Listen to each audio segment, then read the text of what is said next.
тебя есть какой-то определенный дар, который ты не раскрыла еще, да? Ой, аж руки затряслись. Расскажи, что ты чувствуешь, когда ты это описываешь, У меня говоришь об вон. этом.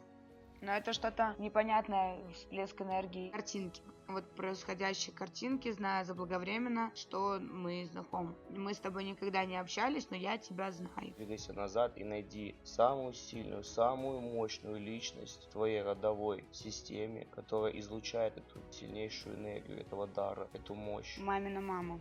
Ушла, ей было 4 года от рака. Она была настолько светлым, добрым человеком. Я ее знать не знаю, но ощущение, что я ее знаю всю жизнь. Двигайся туда сейчас, направляйся туда. Там как раз и находится источник твоей любви, который тебе нужен. Найди ответ на вопрос, почему ты выбрала именно Я эту вот не женщину. понимаю, почему я выбрала. Ты точно знаешь, сейчас расслабься, сейчас ничего не говори, прислушайся к своим ощущениям. Ты очень сильная для того, чтобы найти ответ. Потому что ее никто никогда так не любил, как ты любишь. Верно, видишь как?